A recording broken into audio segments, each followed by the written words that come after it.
What's going on, YouTube? This is the greatest noob, T-Bird325, and I'm here with my after WCQ video, after Nationals wrap up, which I was supposed to post about a week ago, but I've been lazy, so I didn't have a chance to record. Not really lazy, just kind of been working a lot overtime. Well, anyway, it's freezing cold in this house, so I'm gonna try to keep this under 10 minutes because I've had so much fun out there that you won't even believe it.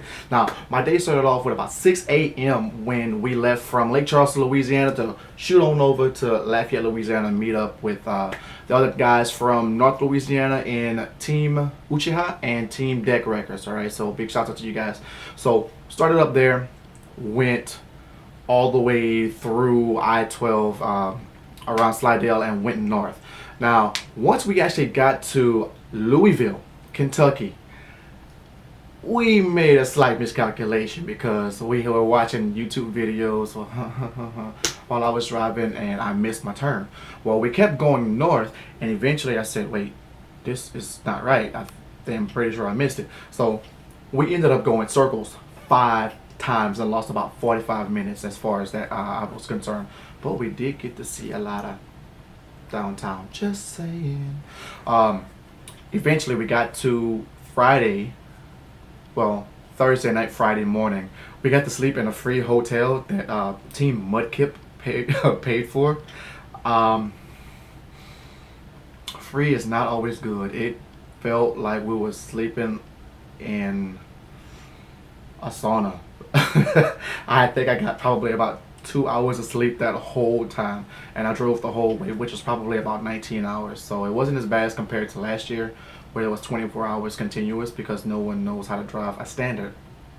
I need better friends.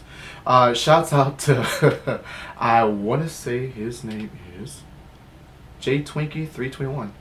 Yeah, I don't have a good memory, so you guys already know that. Anyway, so we got there, we got to sleep in free hotels, like a sauna, like no lie, the air conditioner did not work. So we get up there Friday morning. I jumped into the first LCQ and I went with wind-ups because I just wanted something to play that I could actually get an invite with. Well, I misplayed all 4 matches and ended up winning all 4 matches. Now, I just kind of thought that was a little bit strange just because who messes up really horribly and wins? Now, you guys might say something crazy after this video, or maybe even during the video. Well, the windups are just too broken. Well, I didn't even loop anyone's hand at all. I ended up going straight through the loop without even touching their hand and just spamming out big seed monsters. So it was pretty funny. Well, the first thing I messed up on, I remember specifically, was going against my first guy who was probably about a 40-year-old man. I'm not sure what he was playing. I know he had full-time Thrasher on the field, and I really misplayed that one because I was supposed to loop and loop and loop and then bring out a big monster to deal with him. Well, I kind of messed up and ended up having to sit on a Zen mains. Yeah, second game I messed up and not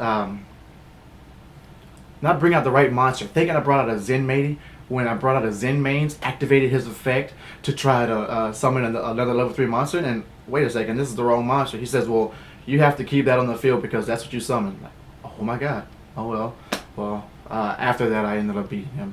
Well, anyway, so I got my WCQ in, LCQ in the first actual LCQ, so I got my invite.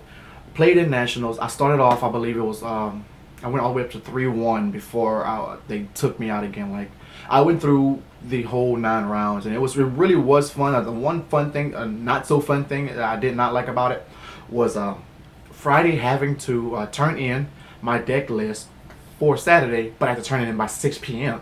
when there was a huge tornado. Now, everyone who went there knows about all the couple of tornadoes that actually happened over there, where I think there was like 4 sections of town that were just completely obliterated as far as the electricity goes. Well, I wear mesh shoes. Everyone knows. Do I have them with me? No, I don't. They're in the living room. Well, any little bit of moisture will go straight through my shoes. I did not want to have soaked feet by the time I left that place. So I ended up taking off my socks and my shoes, walking because I didn't feel like running through the rain, and then going to my car, getting the deck, actually writing it down and bringing it back inside the building, and then sprinting across the building, which was pretty fun. There was a whole cheerleader competition which Julius kind of kept his eyes on the girls the whole time. I think they were 18. We're just gonna put them as seniors. I think they were junior seniors. If I'm not mistaken, I want to say Finja did the same thing, but it was pretty funny though because we had Finja and wow, I want to call you British, but you're not British. Deadrian, DK from Team Uchiha. Well, having those three guys on that trip was the funnest thing I could have ever done. Deadrian just kept the laughs going when he wasn't snoring. Yeah, it was quite hilarious because I kept losing them, and every time I tried to call him, no signal. Damn it. So that was pretty fun having to try to keep up with Holy Cheetos and Begin the Uprising while they're in the same room but can't find them, even though they're wearing obscure colors. How do you lose somebody like that? But it was, I want to say about 1,600 players actually in the national and in a WCQ. So I placed, I want to say 386 only because I gave the ninth round to my friend out of Texas, which means I'd have actually done probably somewhere around 330 had I not done that. But it was still funny. I made the top 25%, which is my first nationals actually playing in, so I'm quite proud of myself. Now, as far as the whole time being there, I have one year that I have to say that I did not like. I mean, and it wasn't even the fact that we got lost. That I got us lost. Boot scoop shouty. Just saying it. It was the fact that someone abandoned their teammate in another state. Let's see. 1, 2, 3, 4, 5 states away. They abandoned their teammate. And while I'm trying to help find the guy a ride home back to Texas, honestly, I forgot his name. He goes to the regionals in Houston all the time. Well, I have my briefcase. Like anyone who knows me, I have my briefcase with me all the time. That's what I keep my gaming stuff in. I walk in and there's a few new security guards actually at the front door. And my God, it is cold in here. Sorry, that's the ADD. As soon as I walk in, I tell him that we're going to find somebody from the tri-state area in Texas, and the security guard fixes his gaze upon me, and everyone knows I can't see up close in front of me, but I can see directly to my left and my right and my periphery. Well, the guy's eyes follow my face, and I can see this, and I don't think he really knew that. And so I'm still talking to the guy. Come on with me. We're going to find somebody to try to get you a ride back home because I don't want you to be stuck in Columbus. I could give him a ride, but I don't think it'd be very comfortable for him since I have kind of big people in my back seat. Well, this little tiny security guard somewhere, he's shorter than 87 Show Enough. Now, the full story is actually on 87 Show Enough's channel. He should have posted it by now. So I'm going to kind of skip a few things because I'm pretty sure my memory is just going to mess it up anyway. Well, he comes in and stops me in the middle of the room and says, if I catch you buying and selling, I'm kicking you out.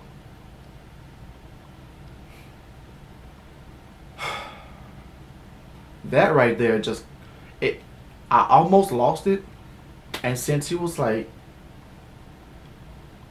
I don't think he had a gun, but if he had a gun, I think I would take it from him and spanked him with it just because of him and the stereotypes. I'm the only person with a briefcase in the whole freaking building, and I get targeted.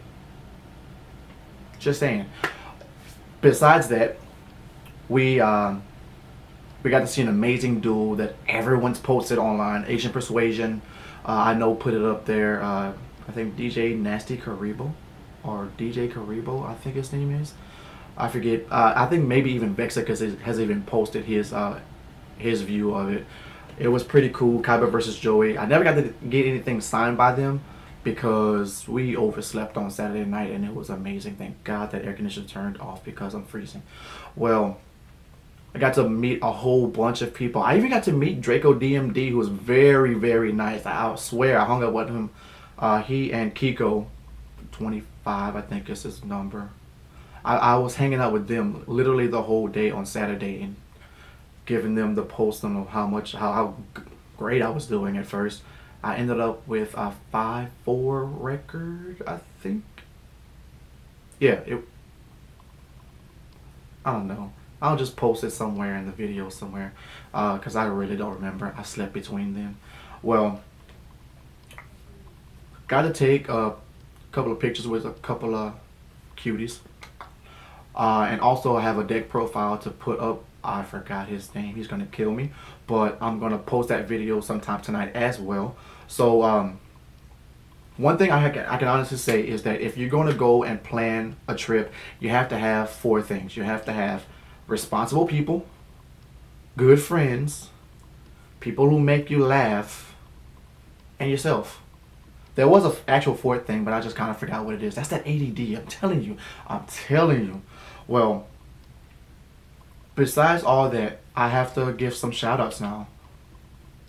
Mr. Okan CRS, Begin the Uprising, Team Deck Wreckers, Tristil 4, who could not make it. So we couldn't do a cipher this year because I forgot my camera in the hotel room.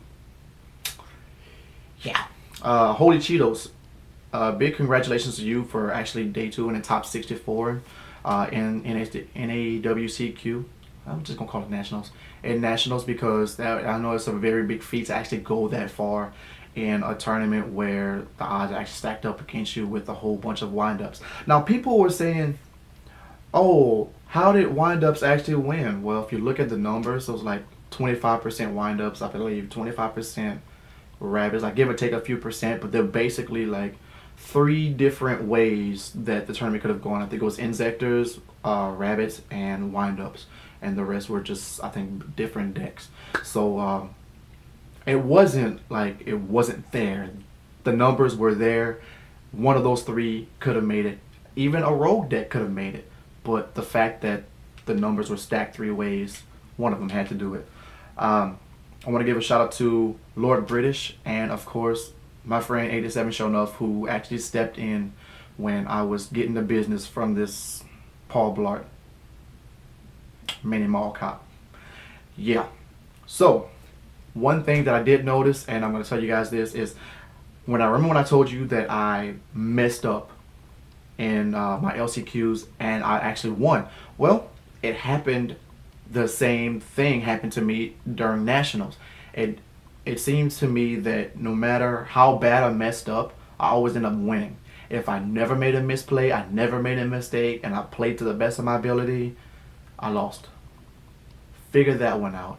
I'm just saying, besides that last one where I just gave that one up to my friend, anyone that I won, I misplayed my ass off, no lying, and I ended up winning because of it. I don't know why, and it gives a whole new dimension to play like a noob and win like a pro. I'm just saying, greatest noob, and I'm out.